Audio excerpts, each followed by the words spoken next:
warahmatullahi wabarakatuh. Ketemu kembali dengan Ustadz pada video pembelajaran singkat ini. Nah, kali ini Ananda sekalian, kita akan belajar kembali pada pelajaran tematik kita.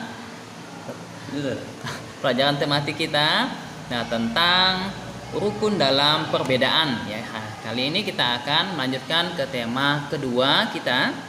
Ya, Ananda sekalian, sebelum kita lanjut ke pembelajaran kita ini, nah, kita akan membaca surah Al-Fatihah bersama-sama agar apa yang kita lakukan ini mendapatkan keberkahan dari Allah Subhanahu wa taala. A'udzu billahi minasyaitonir rajim. Bismillahirrahmanirrahim. Alhamdulillahi rabbil alamin. Ar-Rahmanir-Rahim. Maliki yaumiddin. Iyyaka na'budu wa iyyaka nasta'in. Ihdinas siratal mustaqim. Siratal ladzina an'amta 'alaihim ghairil maghdubi 'alaihim waladdallin. Amin. Nah, Ananda sekalian, sebelumnya kita telah mempelajari pada tematik juga ya, pelajaran tentang yang pertama itu perkembangbiakan tumbuhan, ada generatif dan vegetatif. Terus pada subtema kedua kemarin itu pembelajaran tentang perkembangbiakan hewan ya, ada bertelur, ada melahirkan dan bertelur ataupun sekalian dengan melahirkan, ovivipar, vivipar dan ovovivipar. Nah, hari ini kita akan melanjutkan kembali pembelajaran kita. Nah, Ananda silahkan bisa membuka buku penanya pada tema kedua pada halaman 76-77 ya. Nah, kali ini kita akan bahas materi 5W1H atau kata tanya dalam bahasa Indonesia. Yang pertama, what, apa, when, kapan, why, mengapa, who, siapa, dan where, di mana, serta satu lagi yaitu how atau bagaimana. Nah, apa fungsi dari 5W1H itu ya? Fungsinya adalah bagaimana cara kita untuk mencari informasi, bertanya kepada orang dengan menggunakan 5W1H sebagai kata kuncinya ya. Nah, sehingga dengan mengetahui 5W1H itu kita akan bisa mencari atau menggali informasi yang lebih dalam lagi. Nah, Ananda sekali lagi di kelas 6 ini wajib untuk mengingat 5W1H itu sebagai pembuka atau kunci dari kita bertanya kepada orang lain ya.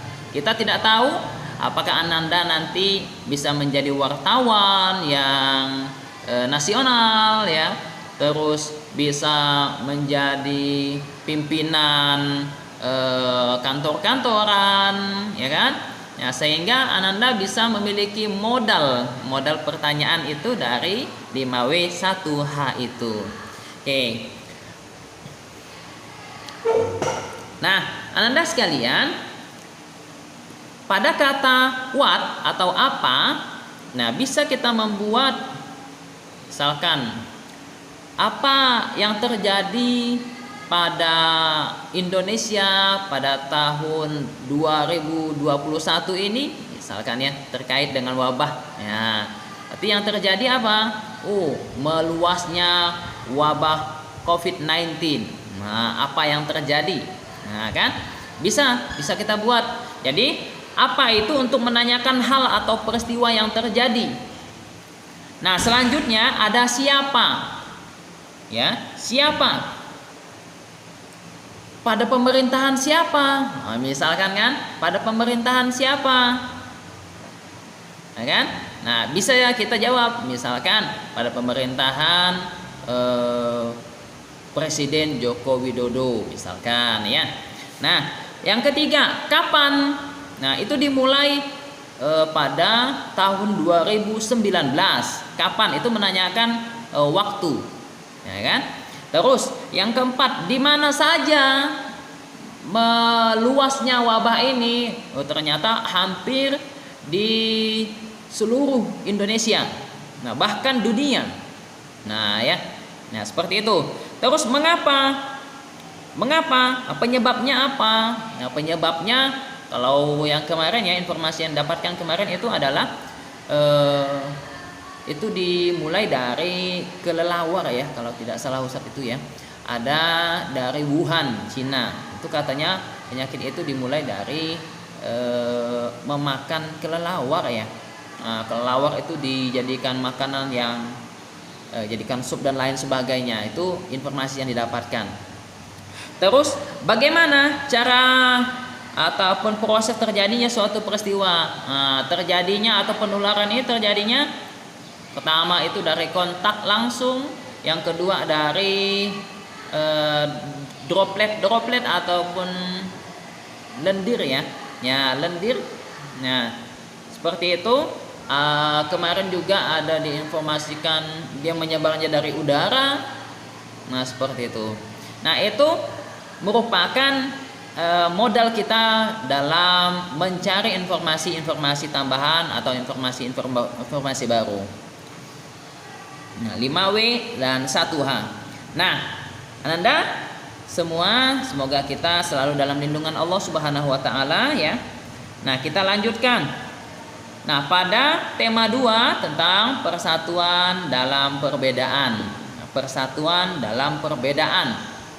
Perbedaan itu Bhinneka Tunggal Ika. Walaupun kita berbeda-beda, tetapi kita tetap satu jua. Nah, ini ada kaitan juga tentang sila ketiga, Persatuan Indonesia. Nah, kita tahu Indonesia ini kawasannya luas sekali. Ya, luas sekali, banyak sukunya, banyak bahasa, banyak rumah adatnya, apalagi senjata perangnya dan lain sebagainya. Kaya sekali Indonesia. Ya, karena bermacam-macam suku dan banyaknya pulau-pulau juga ya, itu juga bisa mempengaruhi. Nah, kita akan melanjutkan tentang penyusunan teks proklamasi kemerdekaan Indonesia. Nah, Nanda semua mungkin ada sebagian yang pernah mendengar bagaimana kejadian gitu ya pada saat penyusunan teks proklamasi. Nah, teks proklamasi ini teks yang dibacakan oleh pemimpin kita ya, presiden kita yang pertama, oleh Insinyur Soekarno. Nah, terus wakilnya itu adalah Dr. Andes Muhammad Hatta. Nah, ternyata teks ini ya berisi tentang kemerdekaan suatu negara ya, bukan suatu negara, maksudnya kemerdekaan Indonesia. Nah, teks proklamasi itu isinya tentang merdekanya Indonesia. Nah, kita bebas dari penjajahan. Nah, ya isinya itu tentang kita merdeka, Indonesia merdeka. Nah, teks proklamasi ini disusun oleh Insinyur Soekarno bersama dengan Dr. Andes Muhammad Hatta dan Ahmad Subarjo. Nah, teks ini disusun di sebuah rumah ya, sebuah rumah yaitu Laksmana Maida. Nah, ini orang Jepang ya, kalau namanya kita lihat itu namanya di Laksmana Maida, itu orang Jepang.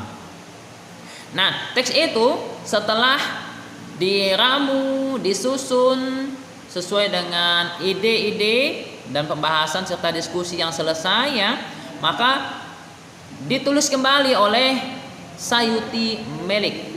Nah, ini sebagai penulis naskah tersebut. Nah, kemudian setelah selesai maka teks itu pun dibacakan. Nah, dibacakan diumumkan ke seluruh negara, seluruh pelosok-pelosok negeri ini tahu kalau Indonesia itu telah merdeka dengan pembacaan teks proklamasi itu. Nah, yang kita cari tahu ya pada kali ini itu adalah makna. Apa sih makna dari proklamasi kemerdekaan bagi bangsa Indonesia? Ya, apa sih artinya? Nah, kadang kita hanya tahu ya teks proklamasi. Apa sih teks proklamasi? Tidak tahu ya. Nah, teks proklamasi itu ya isinya tentang kemerdekaan Indonesia. Nah, maknanya yang pertama itu adalah menandai lahirnya bangsa Indonesia itu sebagai bangsa yang merdeka. Dengan pembacaan itu, maka Indonesia dinyatakan telah merdeka dari penjajah. Tidak ada lagi yang menjajah. Nah, ketahuilah semuanya, ya, Indonesia merdeka itu karena perjuangan dari bangsa, ya, perjuangan dari orang-orang tua kita dahulu. Dan perjuangan itu harusnya kita pertahankan, jangan sampai direbut kembali. Itu yang terpenting. Yang kedua, makna yang kedua itu adalah puncak perjuangan bangsa Indonesia untuk meraih kemerdekaan. Jadi selama ini perjuangan yang dilakukan oleh ada kaum-kaum muda, kaum-kaum tua, ya, dilakukan belum menemui kemerdekaan, gitu ya, belum menemui kemerdekaan.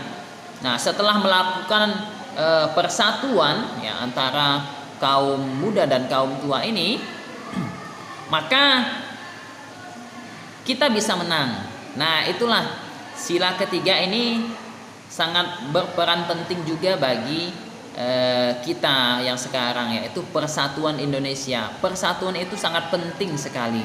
Jangan sampai kita terpecah belah, ya. Terus yang ketiga itu sebagai pengakuan oleh dunia luar.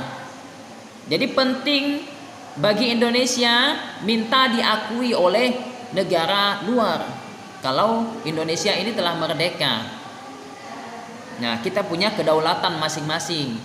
Nah, sehingga kita tidak dianggap negara yang masih terjajah seperti itu. Dan yang keempat, ini sebagai bukti bahwa Indonesia merupakan bangsa yang mandiri, bangsa yang tidak bergantung kepada negara lain, ya, karena kita telah merdeka, kita mampu, ya. Nah, yang kelima ini adalah sebagai landasan untuk bersikap terhadap dunia. Nah, dengan pembacaan teks proklamasi itu, maka Indonesia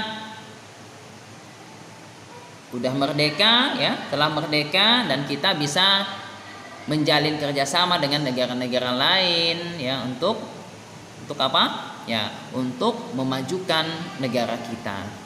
Nah, itu adalah makna dari proklamasi bagi bangsa Indonesia.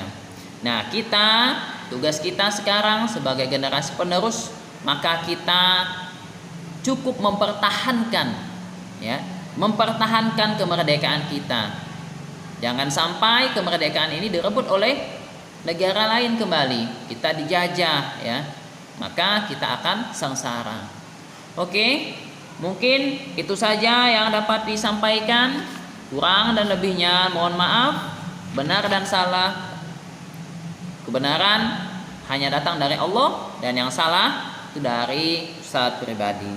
Nah, sebagai penugasan, silahkan Ananda lihat bukunya pada halaman 79 dan menyelesaikan pada nomor 1, 2, 3, 4, dan 5, ya. 5 nomor itu untuk ditulis pada buku tulisnya, kemudian dikirim melalui Google Classroom, ya, kita.